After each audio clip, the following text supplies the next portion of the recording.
సాయుధ పోరాట అమర వీరులకు, జోహార్ తెలంగాణ రైతాంగ సాయుధ పోరాట అమర వీరులకు, జిందాబాద్ సిపిఎం, జిందాబాద్ సిపిఎం.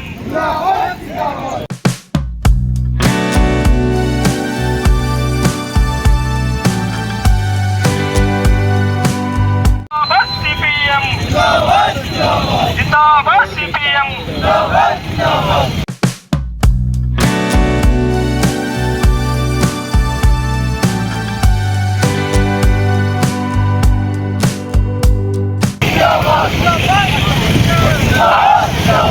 అణచివేతకు దోపిడీకి వ్యతిరేకంగా ఆనాడు కమ్యూనిస్టుల ఆధ్వర్యంలో మట్టి మనుషులు చేసినటువంటి మహోత్తరమైనటువంటి పోరాటమే తెలంగాణ రైతాంగ సాయుధ పోరాటం. ఆ పోరాటంలో మరి అమరులైనటువంటి ఆ పోరాట వీరులను మరి ఘనమైనటువంటి నివాళులు అర్పిస్తూ వారి త్యాగాలను గుర్తు చేసుకుంటూ మరి ఆనాటి తెలంగాణ రైతాంగ సాయుధ పోరాట చరిత్రను నేటి ప్రజానీకానికి తెలియపడంలో భాగంగా సిపిఎం పార్టీ ఆధ్వర్యంలో తెలంగాణ రాష్ట్ర వ్యాప్తంగా సెప్టెంబర్ 10 నుంచి 17 వరకు తెలంగాణ రైతాంగ సాయుధ పోరాట వారోత్సవాలను ఘనంగా నిర్వహించి అందులో భాగంగా మన రాజన్న సిరిసిల్ల జిల్లాలో కూడా సిపిఎం పార్టీ ఆధ్వర్యంలో ఆనాటి పోరాటంలో అమరులైనటువంటి అమరవీరుల స్తూపాలను సందర్శించి ఘన నివాళులు అర్పించడం జరిగింది. మరి ఈ రోజు వారోత్సవాల ముగింపు సందర్భంగా ఆనాటి అమరవీరుల చిత్రపటాలకు మరి ఘనమైనటువంటి నివాళులు అర్పిస్తూ వారిని స్మరించుకోవడం జరుగుతుంది. ఈ కార్యక్రమానికి ముఖ్య అతిథిగా సిపిఎం పార్టీ రాష్ట్ర కమిటీ సభ్యులు కామ్రేడ్ టి కైలాబాబు గారు ముఖ్య అతిథిగా హాజరు కావడం జరిగింది.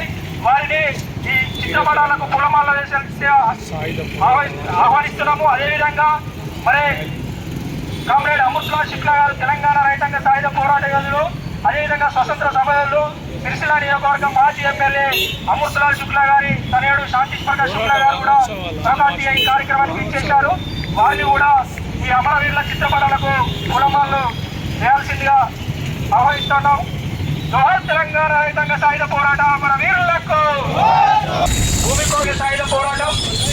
ఈ పోరాటంలో మరి అమరులైనటువంటి ఆ పోరాట వీరులను జోహార్ తెలంగాణ సాయుధ పోరాట అమరవీరులకు, జోహార్ కామ్రేడ్ బత్తమిల్లారెడ్డి గారికి, జోహార్ కామ్రేడ్ అమృత్లాల్ శుక్లా గారికి, జోహార్ సింగిరెడ్డి భూపతి రెడ్డి గారికి, జోహార్ గడ్డం తిరుపతి రెడ్డి గారికి, జోహార్ కామ్రేడ్ కరోల నర్సయ్య గారికి, జోహార్ తెలంగాణ రైతాంగ సాయుధ పోరాట అమరవీరులకు, సాధిద్దాం అమరవీరుల ఆశయాలతో. జిందాబాద్ సిపిఎం, జిందాబాద్ సిపిఎం. సరైన శాంతి ప్రకాష్ శుక్లా గారు, అదేవిధంగా సిపిఎం పార్టీ జిల్లా కార్యదర్శి, సిపిఎం పార్టీ జిల్లా సభ్యులు, జిల్లా నాయకులు అందరూ కూడా అమరవీరుల చిత్రపటాలకు సాధిద్దాం అమరవీరుల ఆశయాలను. 1, 2, 3. జోహార్ తెలంగాణ రైతాంగ సాయుధ పోరాట అమరవీరులకు, జోహార్ తెలంగాణ రైతాంగ సాయుధ పోరాట అమరవీరులకు, సాధిద్దాం అమరవీరుల ఆశయాలను. జిందాబాద్ సిపిఎం, జిందాబాద్ సిపిఎం. భారతదేశానికి ఇక్కడ ఉంటే భారతదేశం యొక్క పరిస్థితి ఎప్పటికీ గందరగోళంగా ఉంటుందని ఇంగ్లీష్ వాళ్ళు చేసిన పన్నాగమే ఇది. అయితే ఆనాడు పోరాటం చేయటానికి తీసుకున్నప్పుడు మానాల క్యాంపు నడిపించడం జరిగింది. అయితే కామ్రేడ్స్ అప్పుడు ప్రతి కార్యకర్త ఒక చేతిలో పలక, ఇంకో చేతిలో గన్ను, అటు చదువుకోవాలి, ఇటు గన్ ప్రాక్టీస్ చేయాలి. అంత ట్రైనింగ్ ఇచ్చిన తర్వాత నంజప్ప అనే డిఐ రుద్రంగి నుంచి పోతుంటే ఒక కార్యకర్తకు ట్రైనింగ్ ఇచ్చి ఆ తుపాకీతో కొడితే సరిగ్గా వాటి తొడలో జరిగింది. అంటే కదిలే వెహికల్ నుంచి పోవాలంటే కొంచెం కష్టం కనుక ఆ ట్రైనింగ్ కూడా ఇవ్వడం జరిగింది. దానివల్ల ఆ నంజప్ప అనే డిఐజీకి తుపాకీ తగిలి ఆ నైజాం నవాబు డిఐజీ ఆయన. అయితే ఈ రకంగా ప్రజలను ఎప్పటికప్పుడు చైతన్యపరుస్తూ మన సిరిసిల్లాలో పార్టీకి తుపాకులు కావాలనుకున్నప్పుడు సిరిసిల్ల పోలీస్ స్టేషన్ మీద దాడి చేసి అక్కడున్న తుపాకులను అన్నింటినీ తీసుకుపోవడం అనేది జరిగింది. అల్లూరి సీతారామరాజు చేసిన తర్వాత ఇక్కడ సిరిసిల్లాలోనే మళ్ళీ పోలీస్ స్టేషన్ మీద దాడి చేసి తుపాకులను ఆయుధాలను తీసుకొని పోయి ఉద్యమానికి వాడటం అనేది జరిగింది. ముందు మొదటిది అక్కడ జరిగినప్పుడు 4th 4వ ఆంధ్ర మహాసభ సిరిసిల్లాలో జరిగింది. దాని మూలంగా అనేక మంది పౌరులు చైతన్యవంతులై పోరాటంలో దిగటం అనేది జరిగింది. ఈ రకంగా తెలంగాణ సాయుధ పోరాటం జరుగుతుంటే చివరి దశకు వచ్చినప్పుడు వల్లభాయ్ పటేల్ ఇక్కడికి వచ్చి నేనేదో చేస్తా అని చెప్పి నైజాంతో కలిసి నైజాంకు భరణాలు ఇచ్చి ఆసం రజ్వీని పాకిస్తాన్ పోయేటట్టు చేసి భారత ప్రభుత్వం చేసిన పని అది. కనుక ఇటువంటి వారు చేసే విమోచన దినోత్సవము విముక్తి దినోత్సవం అది సరైనది కాదని, ఈ రకంగా కమ్యూనిస్టులు చేసిన పోరాటమే సరైన పోరాటం అని ఇప్పటికైనా వాళ్ళు కూడా చేసుకుంటూ ఎవరైతే సాయుధ పోరాటం చేసిందో వాళ్ళను పక్కకు పెట్టి ఏమైనా వల్లభాయ్ పటేల్ పేరు చెప్పుకుంటూ ఈ విజయోత్సవాలు చేయడం అనేది సరైనది కాదని తెలియజేసుకుంటూ 1946 సెప్టెంబర్ 11 నుండి 1951 అక్టోబర్ 21 వరకు 5 సంవత్సరాల 1 నెల రోజుల పాటు జరిగినటువంటి వీర తెలంగాణ రైతాంగ సాయుధ పోరాటం మట్టి మనుషుల్ని మహా విప్లవకారులుగా తీర్చిదిద్దినటువంటి ప్రపంచ ప్రఖ్యాతిగాంచినటువంటి ఒక గొప్ప పోరాటం, వర్గ పోరాటం ఇది. ఈ గడ్డ మీద నిజాం ముస్లిం అయినప్పటికీ ఇక్కడ ఉన్నటువంటి పేదల్ని దోపిడీ చేసిన దాంట్లో దేశ్ముఖులు, భూస్వాములు, జాగీర్దార్సులు, దేశ్ పాండేలు, అనేక మంది కర్ణాలు, అనేక పేర్ల మీద ఉన్నటువంటి దోపిడీదారులందరూ కూడా హిందువులే. ఈ నైజాం నవాబుకు నమ్మిన బంటు విష్ణూర్ రామచంద్రారెడ్డి హిందువే. విష్ణూర్ ప్రతాప్ రెడ్డి, జన్నారెడ్డి దొరలు, ఎర్రబాడు దొరలు, సూర్యాపేట దొరలందరూ కూడా హిందువులే. దోపిడీ చేసే వాళ్ళు ముస్లింలు, హిందువులు ఒకటిగానే ఉన్నారు. దొరలు, భూస్వాములు, నిజాం నవాబు అందరూ ఒకే తల్లి పిల్లల్లాగా కలిసి ఉన్నారు. కానీ వాళ్ళు ఏం చేశారు? ఈ గడ్డ పైన వాళ్ళు ఏం చేశారంటే, ఈ దేశంలో మెజారిటీ ప్రజలు వాళ్ళకు సెంటు గుంట భూమి ఉంటే వాళ్ళ భూమిలో దున్నుకోవడానికి వీల్లేదు. వాళ్ళ పంట మీద వాళ్ళకు హక్కు లేదు. వాళ్ళు పంట పండిస్తే ఆ పంట మొత్తం కూడా ఈ దొర గడీలు నింపాలి, ఈ నైజాంకు పన్ను కట్టాలి. ఆ రోజులలో ఎవరు కొత్తగా పెళ్లి చేసుకున్నా ముందు దొర గడికి పంపాలి. అదేవిధంగా బట్టలు ఊడదీసి బతుకమ్మలు ఆడిచ్చేటువంటి పరిస్థితి ఉండేది. ఒక తల్లి చంటి బిడ్డకు పాలు ఇవ్వాలంటే రొమ్ము పిండి పాలు వచ్చిన తర్వాతనే ఆ బిడ్డకు పాలు ఇచ్చడానికి పంపించేటువంటి పరిస్థితులు ఉండేవి. అంతేకాదు ఆడవాళ్ళ మానాల మీద కారం పొడి చల్లినటువంటి కర్కశుల్లాగా మారినటువంటి పరిస్థితులు ఉండేది. ఇవేవో రజాకార్ సైన్యాలు మాత్రమే చేసినవి కాదు. ఈ ప్రాంతంలో ఉన్నటువంటి నిజాం నమ్మినటువంటి బంటుగా ఉన్నటువంటి విష్ణూర్ రామచంద్రారెడ్డి గుండాలు ఆ కిరాతకమైనటువంటి ఘాతుకాలకి పాల్పడ్డారు. ఆ రోజుల్లోనే మొట్టమొదటిసారిగా ఆంధ్ర మహాసభ కామ్రేడ్ మాడపాటి హనుమంతరావు గారు, అదేవిధంగా కామ్రేడ్ అమృతలాల్ శుక్లా గారు, అనేక మంది యోధులు మొట్టమొదటిసారిగా మెదక్ జిల్లా జోగిపేటలో ఆంధ్ర మహాసభ పెట్టి, ఇక్కడ చదువు లేకపోవటం వల్లనే ఈ పరిస్థితి ఎదురవుతోంది. అప్పుడు నైజాం ఆదేశించాడు, కేవలం ఉర్దూ మాత్రమే మాట్లాడాలని చెప్పాడు, తెలుగు మాట్లాడుకోవడానికి వీల్లేదని చెప్పాడు. అప్పుడే భాషా ఉద్యమాన్ని ప్రారంభించింది ఆంధ్ర మహాసభ. అంతేకాదు గ్రంథాలయాలు నిర్మించింది కమ్యూనిస్ట్ పార్టీ ఆంధ్ర మహాసభ. రాత్రిపూట బడులు పెట్టింది ఆంధ్ర మహాసభ కమ్యూనిస్ట్ పార్టీ.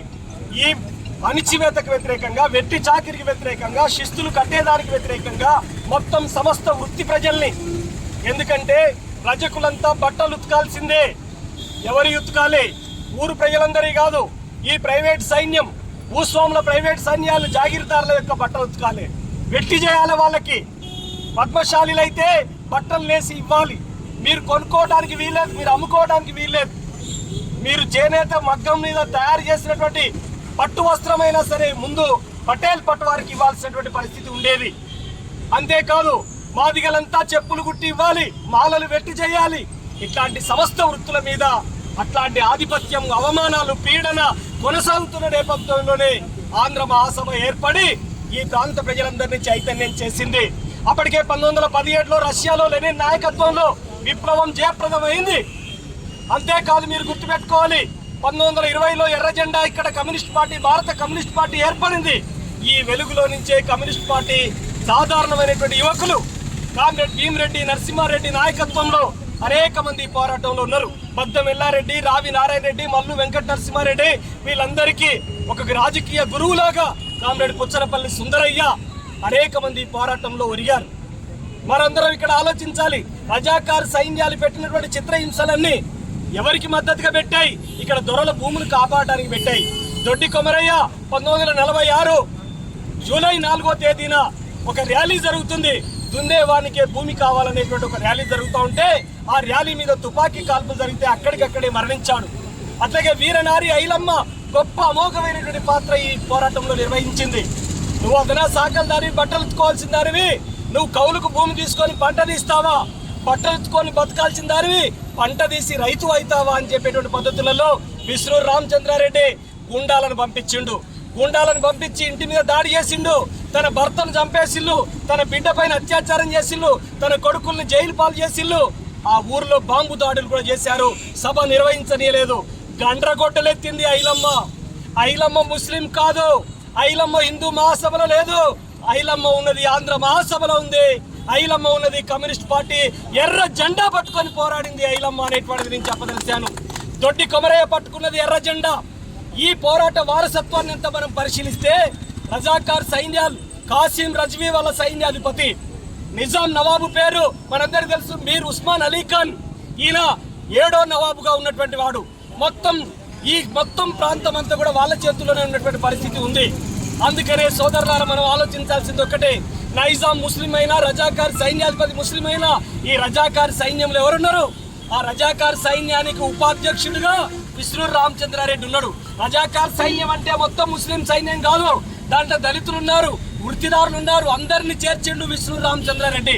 అంటే ఇక్కడ మట్టి మనుషుల మీద దౌర్జన్యాలు చేయడానికి రజాకార్ సైన్యంతో చేతులు కలిపినోడు విశ్రూర్ రామచంద్రారెడ్డి. అందుకనే దొరలు, భూస్వాములంతా కూడా వాళ్ళే అనేది నేను చెప్పదలిశాను. అంతేకాదు పటేల్ సైన్యాలు వచ్చాట ఇప్పుడు బీజేపీ వాళ్ళు సభ పెడుతున్నారు. ఏ అర్హత ఉంది అని చెప్పేసి నేను చెప్తున్నాను. మీరు 1913లో హిందూ మహాసభ ఏర్పడింది, 1925లో ఆర్ఎస్ఎస్ ఏర్పడింది, 1951లో జనసంఘ ఏర్పడింది. మరి కమ్యూనిస్ట్ పార్టీ ఈ తెలంగాణ గడ్డ మీద మట్టి మనుషులందరినీ పోరాటం చేస్తూ ఉంటే ఇది హిందూ ముస్లిం పంచాయతీగా మీరు మారుస్తున్నారు. మీరు చూడండి, ఒక గొప్ప సీనియర్ జర్నలిస్టు షోయబుల్లా ఖాన్ అనేటువంటి జర్నలిస్టు ఇమ్రోజ్ అనేటువంటి పత్రిక పెట్టి ఈ నైజాం ఆకృత్యాలకు వ్యతిరేకంగా గంటాపదంగా కథనాలు రాస్తా ఉంటే ఈ నిజాం గూండాలు, కిరాయి గూండాలు చంపేసిర్రు. మక్తుమ్ మొయినుద్దీన్ కమ్యూనిస్ట్ పార్టీ నాయకుడు, ఆయన కామ్రేడ్స్ అసోసియేషన్ స్థాపించిండు. అంతేకాదు ఆయనే కాదు, షేక్ బందగి మొట్టమొదటిసారిగా కామారెడ్డి గూడెంలో నేను పన్ను కట్టను అన్నందుకు గాను ఆయనని కిరాతకంగా చంపిల్లు. వీళ్ళందరూ ఎవరి ఆకృత్యాలకు బలైపోయారు? ఈ నిజాంకు వ్యతిరేకంగా బలైపోయారు. నిజాం ముస్లిం అయితే వీళ్ళు రాజీ పడాలి కదా, ఎందుకు పడలేదు అంటే దోపిడికి వ్యతిరేకంగా పోట్లాడింది వాళ్ళు. దీనికి కుల ప్రస్తావన కూడా తీసుకొస్తున్నారు కామ్రేడ్స్. ఆలోచించాలి. భీమిరెడ్డి నరసింహారెడ్డిదే కులం, అమృతలాల్దే శుక్లాదే కులం, కర్రోల నర్సయ్యదే కులం, గడ్డం తిరుపతి రెడ్డిదే కులం, సింగిరెడ్డి భూపతి రెడ్డిదే కులం, ఈ ప్రాంతంలో ఉన్నటువంటి మట్టి మనుషులు ఉన్నటువంటి పేదవాళ్ళది ఏ కులం ఆలోచించమని చెప్పేసి అడుగుతున్నాను. దీంట్లో మత ప్రస్తావన లేదు. ఒకవేళ మీరు అప్పటికే పుట్టుంటే తెలంగాణ విమోచన దినం అంటున్నారు కదా, ముస్లిం నుంచి విముక్తి అయింది హైదరాబాద్ అంటున్నారు కదా, ఆ పోరాటంలో మీరు ఎక్కడున్నారు? ఈ నల్గొండ, వరంగల్, ఖమ్మం మొత్తం గ్రామాలు తిరగండి, ఒక గుండ్రంపల్లి తిరగండి, ఒక కామారెడ్డిగూడెం తిరగండి, ఒక నీర్మాల తిరగండి, కడవెండి, పాలకుర్తి, బైరాన్పల్లి, గాలిపల్లి, ఇట్లా రండి మీరు తిరగటానికి. ఎక్కడైనా ఒక స్తూపం కనపడితే ఆ స్తూపం ఎర్ర జెండాది అయింది తప్ప, కమ్యూనిస్ట్ పార్టీది అయింది తప్ప, బీజేపీకి ఏం సంబంధం? ఆర్ఎస్ఎస్కి ఏం సంబంధం? కమ్యూనిస్ట్ పార్టీలో నడిపినటువంటి పోరాటంతో మీరెందుకు ఆర్భాటం చేస్తున్నారు? ఇది విమోచనని ఎట్లా అంటారో? చివరిగా నేను చెప్పదలుచుకున్నది ఒకటే, నిజాం నవాబుకి రాజు ప్రముఖ ప్రకటించింది ఎవరు? నెహ్రూ పటేల్ సైన్యాలు వచ్చిన తర్వాత పోయిందనేది పచ్చి అబద్ధం. నెహ్రూ పటేల్ సైన్యాలు ఎప్పుడు వచ్చినాయి? మొత్తం దేశంలో 565 సంస్థానాలలో 3 సంస్థానాలు విలీనం కాలే. వీళ్ళు ఈ మాట చెప్తున్నారు బీజేపీ వాళ్ళు. కాశ్మీర్ గురించి నేను మాట్లాడతా, మీకు సమాధానం ఉందా? కాశ్మీర్లో గుర్తుపెట్టుకోండి, కాశ్మీర్లో రాజా హరిసింగ్ అనేటువంటి ఒక హిందూ రాజుకు వ్యతిరేకంగా షేక్ అబ్దుల్లా అనేటువంటి ఒక నాయకుడు ఇక్కడ ఏదైతే భూమి కోసం పోరాటం జరుగుతుందో, దున్నేవానికే భూమి కావాలని పోరాటం జరుగుతుందో, ఆ పోరాటం అక్కడ ముస్లింలు నడిపారు. అప్పుడు ఏమన్నారు ఈ ఆర్ఎస్ఎస్ బీజేపీ వాళ్ళు? ఏమన్నారంటే ఈ భారతదేశంలో విలీనం కావటానికి వీల్లేదని చెప్పారు. భారతదేశంలో విలీనం కావద్దన్నారు. మరి ఇప్పుడు ఇక్కడ ఎందుకు మాట్లాడుతున్నారు? రాజు హిందూ అయితే ఒక రకంగా, రాజు ముస్లిం అయితే మరొక రకంగా మాట్లాడతారా మీరు? ఇది మత పంచాయతా, ఇది వర్గ పోరాటం తేల్చండి అని చెప్పి నేను కోరుతా ఉన్నాను. చివరికి ఏంది, కాసిం రజ్వీ రజాకార్ సైన్యాధిపతి దొంగచాటుగా ఈ నెహ్రూ పటేల్ వీళ్ళే ఏం చేశారో తెలుసా? ఆయనను దొంగచాటుగా పాకిస్తాన్ కు తరలించారు. ఇక్కడ ఉంటే కమ్యూనిస్టులు చంపేస్తారని చెప్పి భయపడి అక్కడికి పంపించారు. అందుకనే కమ్యూనిస్టులే నిజమైనటువంటి వారసులు ఈ పోరాటానికి. ఈ మతోన్మాదులకు ఏ రకమైనటువంటి మాట్లాడేటువంటి నైతిక అర్హత లేదు. ఎందుకు లేదంటే ఈ పోరాటంలో మీరు ఎక్కడ కనపడరు. ఈ అనువంత సంబంధం మీకు లేదు. కేవలం మత పంచాయతీగా చూస్తా ఉన్నారు. దేశ స్వాతంత్ర పోరాటంలో పాల్గొనకుండానే దేశభక్తులు అంటారు. తెలంగాణ సాయుధ పోరాటంలో పాల్గొనకుండానే తెలంగాణ విమోచన సభలు పెడతారు. మీకు ఎక్కడదయా అర్హత అని నేను అడుగుతున్నాను. ఈరోజు నరేంద్ర మోడీ వీళ్ళందరూ అంటున్నారు చూడండి మీరు. ప్రకాష్ రెడ్డి అనే బీజేపీ నాయకుడు ఎవరన్నాడో తెలుసా? ఐలమ్మదేం పోరాటం అయ్యా, చిట్టెలక పోరాటం అన్నాడు. ఐలమ్మను కించపరుస్తూ మాట్లాడిండు, దొడ్డి కొమరయ్యను కించపరుస్తూ మాట్లాడిండు. మరి ఇలాంటి వాళ్ళకి ఈ పోరాటం మీద ఏమాత్రం గౌరవం ఉంది? ఎవరు వారసులు ఈ పోరాటానికి? కమ్యూనిస్టులు వారసులు. ఇదిగో చూడండి, అమృతలాల్ శుక్లా గారి కుమారుడు శాంతి ప్రకాష్ శుక్లా గారు ఇక్కడికి వచ్చారు. కర్రల నర్సయ్య గారి కుమారుడు వచ్చి వెళ్ళారు. ఇట్లాంటి వాళ్ళందరూ కమ్యూనిస్ట్ పార్టీ వాళ్ళ తల్లులు తారుదలు నడిపింది. ఈ సిరిసిల్ల గడ్డ అనేటువంటిది ఇది ఎర్ర గడ్డ, ఇది విప్లవాల పురిటిగడ్డ. ఈ సిరిసిల్ల మీ అందరికి తెలిసి ఉండాలి. ఈ ప్రాంతంలో 2 ఎమ్మెల్యేలుగా గెలుపొందారు పీడీఎఫ్ నుంచి. నేరేళ్ల ప్రాంతం నుంచి కర్రల నర్సయ్య గారు అయితే సిరిసిల్ల ప్రాంతంలో ఒక ప్రభుత్వ ఉపాధ్యాయుడిగా వచ్చినటువంటి ఆయన ఈ ప్రాంతానికి పీడీఎఫ్ నుంచి ఎమ్మెల్సీ గెలిచాడు. జైలు గోడలు ఎక్కి దూకాడు, అనేక నిర్బంధాలు ఎక్కి దూకాడు అమృతలాల్ శుక్లా గారు. వాళ్ళందరూ పట్టుకున్న జెండా ఏ జెండా అనుకుంటున్నారు? నేను అదే ఇప్పుడు సభ పెట్టబోతున్నారు హైదరాబాద్ లో. నేను ఈ సవాల్ విసురుతున్నాను. కమ్యూనిస్టుల రక్తంతో తడిసినటువంటి పోరాటాన్ని మీరు కమలం జెండా పెట్టి ఎలా నడుపుతారు? మీరు కాషాయ జెండాను, కమలం జెండాని అదా పాతాళంలోకి తొక్కి మీకు దమ్ముంటే ఆ రోజు ఐలమ్మ పట్టుకున్న జెండా, ఆ రోజు దొడ్డి కొమరయ్య పట్టుకున్న జెండా, ఆ రోజు అమృతలాల్ శుక్లా పట్టుకున్న జెండా, ఆ రోజు భర్త వెల్లారెడ్డి పట్టుకున్నటువంటి ఎర్ర జెండాను పరేడ్ గ్రౌండ్ లో పాతి సభ పెట్టమని చెప్పి నేను కోరుతా ఉన్నాను. మీకేమైనా దమ్ముందా పని చేయడానికి? దమ్ము ధైర్యం లేదు. చరిత్రను వక్రీకరిస్తారా? చరిత్రను మారుస్తారా? ఎవరి కోసం మీరు ఇది చేస్తున్నారు? ప్రజల మధ్యలో మత కలహాలు పెడతారా? ప్రజల మధ్యలో కుల కొట్లాటలు పెడతారా? వీటి కోసమైనా మీరు పుట్టింది? మేము ఉద్యోగాలు ఇచ్చినాం, మా కోట్లేయండి అని అడుక్కోండి. మేము పిల్లలకు చదువు చెప్పినాం, మా కోట్లేయండి అని అడుక్కోండి. మేము జీడిపిని పెంచినాం, మా కోట్లేయండి అని అడుక్కోండి. మీ ఓట్ల కోసం జరిగిన చరిత్రని, వాస్తవ చరిత్రని తప్పుదోవ పట్టిస్తారా? ఈనాడుకి ఈ తెలంగాణ గడ్డకి తెలుసు ఈ పోరాటం ఏం సాధించింది అనుకుంటున్నారు. ఇది ఒక గొప్ప పోరాటం. రష్యాలో సోవియట్ ప్రచురించింది దున్నేవానికే భూమి కావాలనే నినాదం. భూ సంస్కరణ చట్టం తీసుకొచ్చింది ఎర్ర జెండా. కౌల్దారి చట్టాన్ని తీసుకొచ్చింది ఎర్ర జెండా. వెట్టిని రద్దు చేసింది ఎర్ర జెండా. 3000 గ్రామాల్లో గ్రామ రాజ్యాలు నిర్మించింది ఎర్ర జెండా. అంతేకాదు 4000 మంది అమరులైంది ఎర్ర జెండా కింద.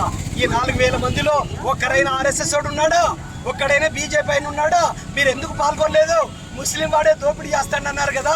మరి హిందువుల తరపున మీరుంటే మరి హిందువుల తరపున మీరు ఎందుకు పోరాటంలోకి రాలేదు? దానికి జవాబు చెప్పమని కోరుతున్నాను. అందుకనే సోదరులారా, ఈ పోరాటానికి వారసులు కమ్యూనిస్టులే. ఈ పోరాటానికి వారసులు కమ్యూనిస్టులే. ఈ మతోన్మాదులకి, మనువాదులకి ఏమాత్రం మాట్లాడే హక్కు లేదు. ప్రజలందరూ చైతన్యాన్ని ప్రదర్శించి ఈ ఎర్ర జెండా ఔన్నత్యాన్ని చాటాలని చెప్పి తెలంగాణ సాయుధ పోరాట వారసులు ముమ్మాటికి కమ్యూనిస్టులేనని చెప్పి తెలియజేస్తూ అమరవీరులకు జోహార్లు అర్పిస్తూ సెలవు తీసుకుంటారు.